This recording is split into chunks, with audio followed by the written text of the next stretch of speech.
मंत्री महोदय, आपल्याकडे या संजय गांधी निराधार योजनेसाठी कमिटी बनवलेली आहे। त्याचे अध्यक्ष असतात, त्यानंतर सदस्य असतात, तहसीलदारांच्या माध्यमातून या कमिटीचं कामकाज चालतं। दर 3 महिन्यांनी आमदार असतात, अध्यक्ष आमदार नसतात ते। आता आमदार नाहीये, आता कार्यकर्ते तिथं असतात। तुम्ही या सभागृहामध्ये मला मागच्या वेळेला सांगितलं होतं की कोरेगावमध्ये बोगस ज्यांच्या घरी माजी शिक्षक आहे, माजी मिलिटरी मॅन आहे, अशा प्रकारची नावं सुद्धा आपल्याकडे दिली होती।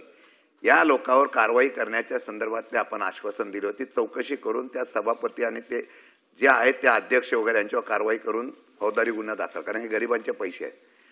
आता हे करण्याचं काम आपण मला आश्वासन दिलं, अद्यापही कारवाई झाली नाही। आश्वासन समितीचे अध्यक्ष सातत्याने प्रवीण दरेकर सांगतात मी आश्वासन समितीवर आहे। तर याची चौकशी खरोखर तुम्ही करणार आहात का? नसेल तर आम्हाला तुमच्यावर पण फौजदारी गुन्हा दाखल करावा लागेल। तर तुम्ही त्या पद्धतीने करणार का हा एक विषय। आणि किती महिन्यापासून या लाभार्थ्यांना पैसे मिळाले नाही, 3-3 महिने झाले, 4-4 महिने झाले यांना पैसे मिळत नाही, ते वेळेत गेलं पाहिजे। तर किती महिने झाले महाराष्ट्रातल्या असलेल्या या निराधार योजनेमधल्या लाभार्थ्यांना आपल्याकडून पैसे गेले नाही? सभापती महोदय, काही लाभार्थी असे आहेत का 5 महिन्यापासून त्यांना पैसे गेलेले नाहीत, काही 4 महिन्यापासून गेलेले नाहीत।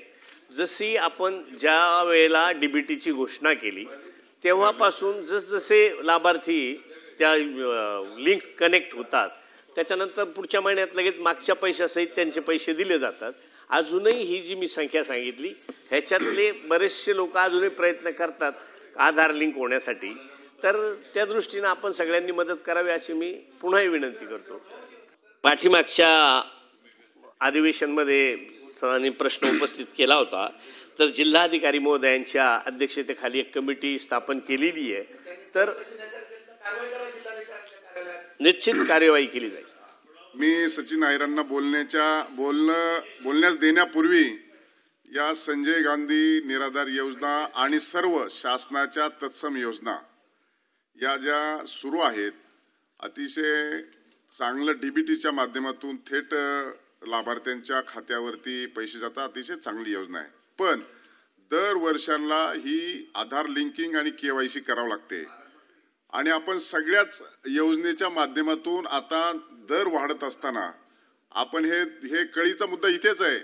दर वाढत असताना आपण सगळ्या गोष्टीचे क्रिमिलेअरचं सुद्धा आपण 8 उत्पन्नाची वाढवली, पण हे केवायसी आणि आधार लिंक करायची जी अट आहे ती 21,000 मर्यादित उत्पन्नाचा दाखला आता देण्याची तरतूद आहे आणि तो जर 21,000च्या पुढे दाखला दिला तर यांचं हे संजय गांधी निराधार योजना बंद होते। तर माझं या प्रश्नाच्या माध्यमातून मंत्री महोदय आपल्याला आणि शासनाला निर्देश आहेत की आपण ही 21,000ची मर्यादा वाढल्याच्या नंतर ही केवायसी आणि आधार लिंकिंग सुलभ होईल आणि लाभार्थ्यांना पैसे मिळण्याची व्यवस्था लवकरात लवकर होईल, अशा संदर्भामध्ये आपण याची कारवाई करावी। सचिन आहे सचिन आहे खरी आहे, परंतु मंत्री महोदय आपण जे छापील उत्तर दिलेलं त्याला हरकत आहे। कारण आपण आता म्हणताय की 40 लाख पेक्षा जास्त लोकांना मिळालं, तसं वस्तुस्थिती नाहीये सभापती। हा जो वर्ग आहे ना, हा जो काम करू शकत नाही, तो फक्त पेन्शनची म्हणजे आस लावून असणारा हा वर्ग आहे। तुम्ही लाडकी बहिणीला योजना दिलं, त्या थोडी तरी सक्षम आहेत, काम करू शकतात, हातपाय चांगले आहेत, परंतु हे जे निराधार आहेत आणि विशेषतः ज्येष्ठ आहेत आणि म्हणून सभापती महोदय 40 लाख लोकांना मिळालेलं नाहीये। तसं असेल तर मंत्री महोदयाने आकडे जाहीर करावे आणि आपण म्हटल्याप्रमाणे टेबलवर निवेदन द्यावं जर तुमच्याकडे अधिकची माहिती नाहीये। पण अत्यंत हाल होत आहेत, जे लिंक झालेले आहेत त्यांनाही देखील पैसे जर तुम्ही देणार नसाल आणि निवळ फक्त उत्तरामध्ये तुम्ही म्हणताय की 40 लाख लोकांना दिलेले आहे। सभापती महोदय, आपल्या माध्यमातून माझा दावा हे उत्तरच खोटं आहे, म्हणून मंत्री महोदयांनी किती कोटी रुपये आतापर्यंत वितरित केलेले सांगावं, नसेल तर ती माहिती अधिकची पटलावरती ठेवावं। मी सभापती महोदय, मी जी आकडेवारी सांगितली ती एकूण लाभार्थ्यांची संख्या सांगितली 46। जी माहिती आपल्याला मागितली ती पटलावर ठेवा, पटलावर ठेवतो। मध्ये जे निर्वासित आहेत किंवा ज्यांच्या कुटुंबामध्ये कोणीच नाही अशा लोकांकरता गेल्या अनेक वर्षापासून संजय गांधी निराधार योजना ही योजना आपण राबवत आहे। ही योजना निरंतर स्वरूपाची आहे. ही काही एका पर्टिक्युलर त्या तिथपर्यंत आता झाल्या 2005 पर्यंत किंवा 2025 पर्यंत आपण नावं घेतले आणि त्यांना अनुदान लागू केलं असं नाही आहे. ही निरंतर योजना आहे. या प्रश्नाचा आशय हाच आहे की एक तर पैसे ज्या लाभार्थ्यांना वेळेवर मिळाले पाहिजे, प्रत्येक महिन्यामध्ये मिळाले पाहिजे, ते त्यांना पैसे मिळत नाही. इथे जरी उत्तर दिलेलं असेल तरी पण असे अनेक लोक आहेत की ज्यांना सातत्याने दर महिन्यामध्ये पैसे मिळत नाही. दुसरा प्रश्न असा आहे की ज्यांना नव्यानं या योजनेचा लाभ घ्यायचा आहे त्या सर्व लाभार्थ्यांना जेव्हा जिल्हाधिकारी कार्यालयामध्ये सातत्याने त्यांना खेट्या मारावं लागतात, चक्रा मारावं लागतात, परंतु त्यांना त्या ठिकाणी या योजनेच्या संदर्भामध्ये माहिती सुद्धा मिळत नाही. त्या ठिकाणी या आधार कार्ड सोबत लिंक करण्यासाठी जे लोक त्या ठिकाणी जातात तर त्यांना सुद्धा जिल्हाधिकारी कार्यालयामध्ये मदत मिळत नाही. आणि म्हणून असे अनेक लोक आहेत अजूनही राज्यामध्ये जे या योजनेपासून जे वंचित राहिलेले आहे.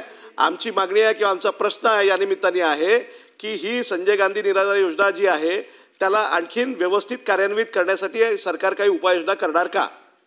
माननीय मंत्री महोदय. सभापती महोदय,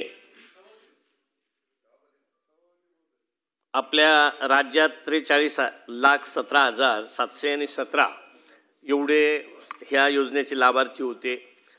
आदरणीय मुख्यमंत्री महोदय आणि सरकारनं थेट डीबीटीद्वारे पैसे देण्याचा जो काही निर्णय घेतला, मग त्या योजना असतील किंवा ह्या संजय गांधीच्या योजना असतील, त्या पद्धतीनं एक 6 महिन्यापासून आतापर्यंत 40,48,988 लोक ह्या आधार लिंक झालेत आणि 2,68,729 लोक ही आधार लिंक झालेले नाहीत. आणि म्हणून त्यांचे पैसे देण्याला अडचण कुठल्याच प्रकारची नाही आहे.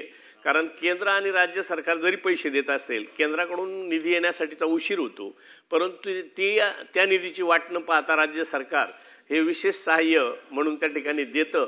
परंतु माझी तर ह्या निमित्तानं मी स्वतः अनेक वेळा व्हीसीद्वारे महसूल आयुक्त असतील, सगळे कलेक्टर असतील, त्यांच्याबरोबर व्हीसीद्वारे वगैरे सगळ्याच बैठका घेऊन आणि काही NGOज आहेत त्यांना सुद्धा आपण सांगितलं का बाबा ह्या लोकांना जरा मदत करा, का अनेकांचे थंब उमटत नाहीत, आधार लिंक होत नाही. विशेषतः जे महारोगी कुष्ठरोगी आहेत ते असतील किंवा काही महिला किंवा पुरुष हे सतत हातानं खोदण्याचं, कारण मी सुद्धा त्या भागात काम करतो, मजुरीवर रोज जो काम करतो त्याच्या बऱ्याच लोकांच्या हातांना भेगा जाऊन त्या ठिकाणी त्यांचे थंब वगैरे उमटत नाही. तर अशा लोकांना काही ना तशा पद्धतीची मदत आपल्याही माध्यमातून त्या ठिकाणी होण्याची गरज आहे.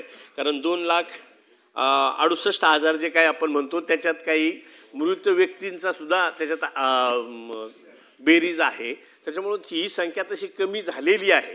परंतु माझी विनंती राहील आमदार महोदयांना देखील का आपणही जाऊन असे कॅम्प वगैरे करण्यासाठी अधिकारी लेवलला तशा सूचना दिलेल्या आहेत, आपणही सहकार्य करावं असं मी. तर मित्रांनो, संजय गांधी निराधार अनुदान योजना या योजनेतील लाभार्थ्यांसाठी ही एक अत्यंत महत्त्वाची आणि आनंदाची बातमी असणार आहे.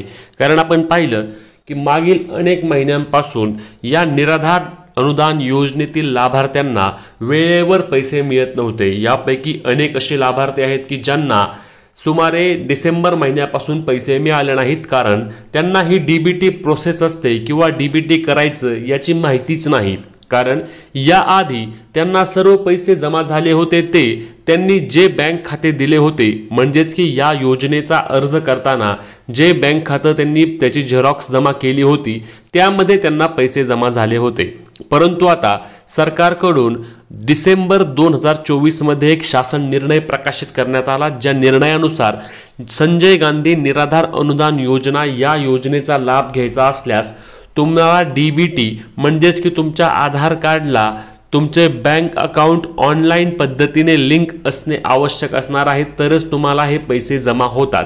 म्हणूनच तुम्हाला जर मागील काही महिन्यांपासून पैसे आले नसतील तर तुम्हाला सर्वात महत्त्वाची बाब एक करायची आहे की तुम्हाला यासाठी तुमच्या बँकेमध्ये जाऊन तुमचे आधार बँक लिंक करून घ्यायचं आहे. अनेक बँक आहेत ज्यामध्ये विविध प्रकारे तुम्हाला ऑनलाईन पद्धतीने देखील आधार कार्ड लिंक करता येतं, ज्यासाठी तुम्हाला NPCIच्या अधिकृत वेबसाईटवर जावे लागते आणि त्या वेबसाईटवर गेल्यानंतर तुम्ही त्या ठिकाणी तुमचे आधार देखील लिंक करू शकता. आता ही महत्त्वाची बाब असणार आहे। यामध्ये आता सरकारकडून देखील हालचाली करून जिल्हाधिकारी असतील किंवा प्रशासनाला आदेश देऊन ज्या पद्धतीने लाडकी बहीण योजनेप्रमाणेच आता संजय गांधी निराधार अनुदान योजनेमध्ये उत्पन्नाची अट रद्द होऊन त्या ठिकाणी त्या आधार लिंक करण्यासाठी देखील मुदत वाढ मिळेल आणि त्यामुळे सर्व लाभार्थ्यांना याचा चांगल्या प्रमाणामध्ये फायदा होणार आहे। तुम्हाला संजय गांधी निराधार अनुदान योजनेअंतर्गत पैसे येतात का नाही हे आम्हाला कमेंट करून नक्की सांगा। नसतील येत तर तुमचे कारण कोणते आहे त्याबद्दल देखील तुम्ही कमेंट करू शकता, जेणेकरून आपण पुढील व्हिडिओमध्ये त्याबद्दलची माहिती घेऊन येणार आहोत। तत्पूर्वी आपल्या चॅनलला सबस्क्राइब करायला विसरू नका, जेणेकरून सर्व महत्त्वाची माहिती तुम्हाला सर्वात आधी मिळणार आहे। भेटूया पुढच्या व्हिडिओमध्ये, तोपर्यंत जय महाराष्ट्र।